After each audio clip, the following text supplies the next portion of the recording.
It's a veritable battle of the sexes in this week's episode of Boruto, Naruto Next Generations. So you guys are probably wondering, Corey, where the hell are you? Why is there a cactus behind you? Well, I originally was not going to do my review today because I'm out of town. I am in Phoenix, Arizona working on an amazing documentary, and I had a little bit of time in the middle of the day, so it gave me the perfect opportunity to check out this week's episode of Boruto, and I figured I'd go ahead and review it for you guys. Studio or my studio space at my house be damned, I am here and I'm going to review this episode. And unfortunately, this week's episode really wasn't all that exciting. It was a really simple one, basically taking us back to the schoolyards of the Naruto world when we got to see that Boruto and Sarada are not really getting along with each other. Big shock, right? The apple doesn't really fall far from the tree. They're very much like Naruto and Sasuke. Hell, a lot of the scenarios in this episode are taken from the original Naruto series from the beginning. However, there are some pretty interesting things about this one, mostly stuff at the very end of the episode. But main story this week is that the boys and the girls are not getting along. They're constantly calling out each other's bullshit, with the girls saying that they're more mature than the boys are. And of course, the boys are getting super pissed about that. And that's when Shino proposes that they're going to have a big competition. And I don't know who allowed him to do this, but they allowed them to have this competition at the school where they're going to have to go to the top and they're going to have to get a flag. It's basically capture the flag, except that there's going to be bombs and landmines and ninja abilities being thrown all over the place, which of course does result in the building getting completely destroyed by the end of the episode, so sucks to be the school. But the thing is, you gotta remember, Yamato is still in town. He could probably just rebuild that shit in an instant. But really this episode right here is just to see the working dynamic between a lot of the new characters and the boys and the girls in particular. Essentially, this episode is an exercise in learning to work together, the power of friendship, and of course getting back to the cornerstone of the series, which is the three-man operation, which is basically why Shino is holding this big course for his students. He's letting them know that eventually they are going to be forming these three-man cells and going on missions together, so they're going to have to work together. They're going to have to look past all of their differences. What I will say is, we did get to see some really interesting techniques from this episode, some of which are going to look very familiar. I think one of my favorite scenes from this episode, however, was from the character of Iwabe, who is another brand new character from the series who has yet to actually be introduced in the manga version. What I really love about this character is that he's not a carbon copy of a lot of the other characters from the series, and I say that with a grain of salt. They are different characters, but physically speaking, they look identical practically. Hell, look at Shikadai. If you put him right next to the younger version of his father, they damn near look like the same character. They have a lot of the same quirks. They use the same exact abilities. But Iwabe, on the other hand, has a completely unique design, and he manages to use Earth style, which is something that you actually don't see too much in Konoha Village. And he's the one who actually sort of comes out of the gate first and activates this technique with his weird wooden sword, where he's able to create this giant mud wall, which Chocho, of course, just completely plows through. And again, going back to characters being very similar to their actual parents, Chocho is basically female Choji, except with a lot more confidence and a hell of a lot more sass. She's able to utilize the enlarging ability, she punches right through the wall, and stupidly she takes out Iwabe in like one hit, which kind of disappointed me. I wanted to see more from him in this episode. And the rest of the episode is basically just dedicated to watching these students run through this school, completely blow the shit out of it, and then eventually they make it to the top. Now, this is where the episode could have gotten just really boring. It could have just been one of the team members getting the flag and winning, and they do that. However, there is a nice twist to this episode, and something that a lot of people who've been watching the series from the beginning are really going to appreciate.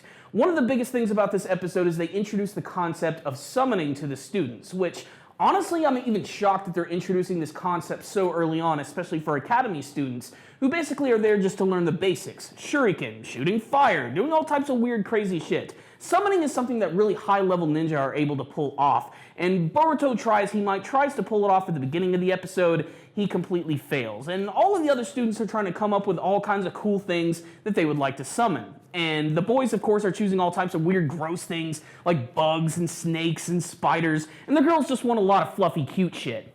But at the end of the episode, Boruto actually manages to summon something which is basically like some sort of weird chimera beast.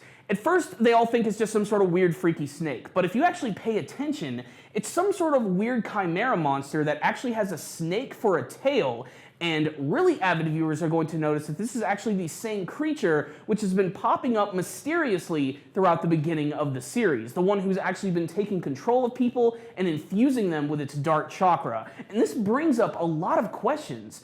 Why is this thing able to be summoned from a scroll? Why was Boruto able to do it? Is it all a part of its mysterious plan? That and the fact that you can even see it even seems to have its very own distinctive summoning seal when he actually uses it for the very first time, giving it a little more distinctiveness and of course some ominous nature. And honestly, I really hope they're going to go somewhere interesting with this. I don't want Boruto to be just like his dad, or Sasuke. I don't want him to summon a frog or a snake. I would like this weird, freaky creature to actually be his summon. Let's just mix it up a little bit. I mean, you have to realize, we've seen some amazing summons from the series. Some of them are incredibly unique. Everything from slugs and toads to snakes, to that weird-ass thing that freaking Donzo decided to use, that weird giant elephant creature, or even Tamari, who used a weasel with a giant frigging scythe, which was also brought up in this episode, which of course I really appreciated. But for Boruto to do something completely unique from his father, his mother, and the other characters in the series would do another great way to sort of give him some distinctiveness and to make him all the more unique. Either that or it's some sort of weird freaky villain that's trying to take advantage of the main character, and that's almost exactly what is going to be going on here. But this thing causes so much ruckus that all of the building at the top starts getting destroyed, Chocho's about to fall over the edge, and Boruto gets to play the role of the hero. He saves Chocho with some help from Sarada, and then of course our brand new Hinata clone Sumire is the one who actually ends up getting the flag. The girls are not mad at the boys anymore, everybody's happy, the power of friendship, blah blah blah blah blah. What's the rundown on this week's episode of Boruto? This one was okay. I don't know what it was about it. Maybe it's just it was a very slow episode. Maybe it's that it was incredibly predictable until the very last couple seconds of it. I will say though, as a longtime fan of the Naruto series, there are a lot of things that I did like about this one. Case in point, Konoha He is now considered to be one of the top dogs of Konoha Village, and he's sort of like one of the bigwigs, the heroes if you will. He's actually in line to become Hokage, and we even get to see him summoning a frog at the very beginning of the episode by the name of Gamagoro. And I really love Konoha in this series. It is kind of weird not having his original voice actor around, the guy or the girl who actually does the voice of Chopper and Pikachu. It is very different, but I do like the new look of the character, and I like that he's going to be involved with the students, as well as Shino, who I've said it many times before, but I love his new design. It looks so damn cool. The little detail of him having little bug buttons on his brooch, I just think that's pretty badass.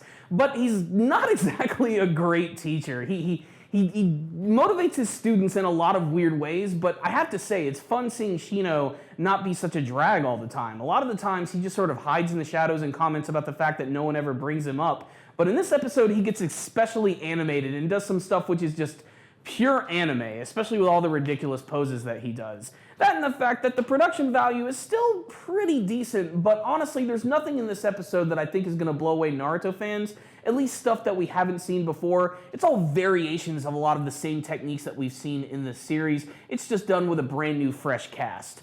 Overall, though, this was an okay episode. I did love the fact that Boruto was able to summon some sort of weird, freaky monster, a chimera beast, if you will, but we still don't know what that is. And of course, they are also hinting the next episode when we finally get to see the formal introduction of Mitsuki, the son of Orochimaru. I can't wait to see how they're going to introduce him into the series. Hopefully it's going to result in a really cool battle scene, and it might even have some sort of weird, freaky connection to this chimera beast.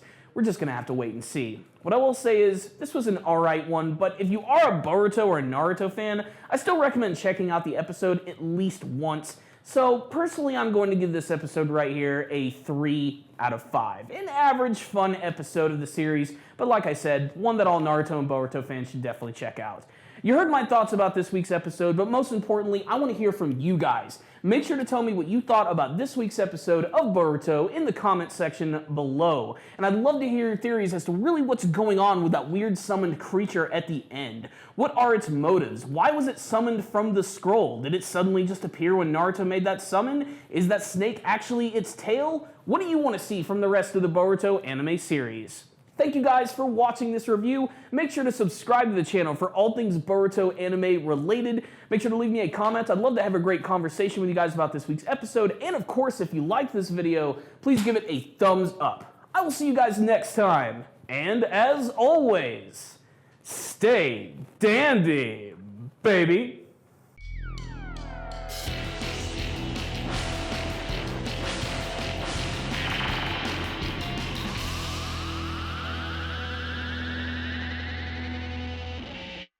Christian wants me to say something about the cactus. I don't know what to say. He's a prickly customer, isn't he? Woo!